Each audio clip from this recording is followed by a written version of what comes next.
Hi friends, welcome to Chezhiyan food court. இன்றைக்கி நம்ம சேனலில் ரொம்ப ஈஸியான ஒரு ரெசிபி பார்க்க போகிறோங்க. என்னதுன்னா பீட்ரூட் பொரியலுங்க. வாங்க அது எப்படி செய்யலான்னு நம்ம பார்க்கலாம். ஃபஸ்ட்டு வந்து அடுப்பில் பேனு இல்லைனா ஏதாச்சும் ஒரு கடாய்ங்க அதை வச்சுட்டு அதில் வந்து ஒரு 3 டேபிள் ஸ்பூன் அளவுக்கு எண்ணெய் ஆட் பண்ணிக்கோங்க. எண்ணெய் சூடான பிறகு கொஞ்சமாக வந்து நம்ம கடுகு ஆட் பண்ணிக்கலாம். கடுகு பொரிஞ்சிட்டே வருதுங்க. இப்போ வந்துட்டு நம்ம கொஞ்சமாக வந்து உளுத்தம்பருப்பு சேர்த்துக்கலாம். இதெல்லாம் வந்து ஃப்ளேவருக்கு ரொம்ப சூப்பராக இருக்கும். ஓகேங்க, இது வந்து கொஞ்சமாக கலர் சேஞ்ச் ஆகணும், ப்ரௌன் கலர் ஆகணும். அதுக்கப்புறமா தான் வந்து நம்ம பீட்ரூட் எல்லாம் ஆட் பண்ணணும்.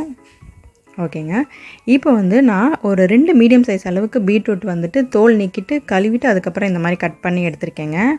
அது கூட வந்துட்டு ஒரு பெரிய சைஸ் அளவு பச்சை மிளகாவும் கறிவேப்பிலையும் ஆட் பண்ணுறேன்னா. கறிவேப்பிலையை ஃபஸ்ட்டே போட்டோம் அப்படின்னா மொரன்னு ஆகிடும். அதுக்காக இப்போ தான் நம்ம அதை சேர்க்கணும். அதை நல்லா கலந்து விட்டுக்கோங்க. ஓகேங்க, இப்போ வந்து நீங்கள் இந்த மாதிரி கட் பண்ணுற பதில் துருவிக்கலாங்க. எப்படி வேணாலும் உங்கள் விஷ் தான். இது கூட வந்துட்டு சால்ட் ஆட் பண்ணிக்கோங்க. அதையும் நல்லா மிக்ஸ் பண்ணி விட்டுருங்க. சீக்கிரமாக வந்துட்டு வேகும்.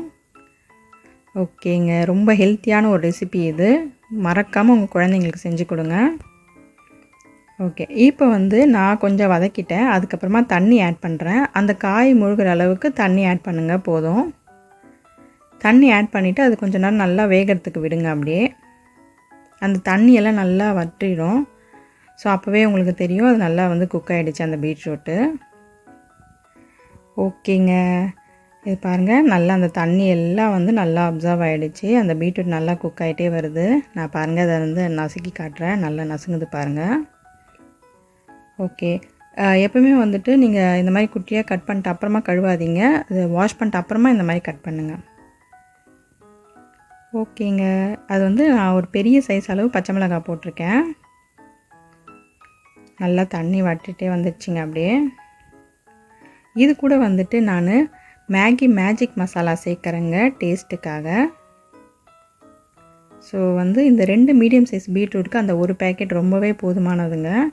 இது கூட 2 பீஸ் அளவு தேங்காய் வந்து இந்த மாதிரி ரொம்ப நைஸாக துருவி வச்சுருக்கேன்னா அதையும் இது கூட சேர்த்துக்கிறேன். நல்லா மிக்ஸ் பண்ணி விட்டுருங்க. அந்த பச்சை வாசனை போகணும். ஸோ அதனால் வந்து அடுப்பை லோவில் வச்சுட்டு கொஞ்சம் நேரம் அப்படியே இருக்கட்டும். அதை நல்லா கலந்து விட்டுருங்க. ஸோ எல்லா பக்கமும் அந்த மசாலா தேங்காயெலாம் நல்லா சேர்ந்துடும். நல்லா அப்படியே பார்க்க எவ்வளோ சூப்பராக இருக்குது பாருங்கள், கலர்ஃபுல்லாக. அதே மாதிரி ஹெல்த்தியாகவும் இருக்கும் ரொம்ப. ஓகேங்க, நீங்கள் வந்துட்டு இந்த மேகி மேஜிக் மசாலா வந்துட்டு உருளைக்கிழங்கு, பீன்ஸு, கோஸு கூட நீங்கள் வந்து ஆட் பண்ணிக்கலாங்க. சூப்பரான பீட்ரூட் பொரியல் ரெடி. என்ன ஃப்ரெண்ட்ஸ், இந்த ரெசிபி பார்த்து என்ஜாய் பண்ணிங்களா? மறக்காமல் இதை உங்கள் வீட்டில் செஞ்சு பாருங்கள். அது மட்டும் இல்லைங்க, இந்த சேனலை வந்து சப்ஸ்கிரைப் பண்ணுங்கள், லைக் பண்ணுங்கள், ஷேர் பண்ணுங்கள். நன்றி.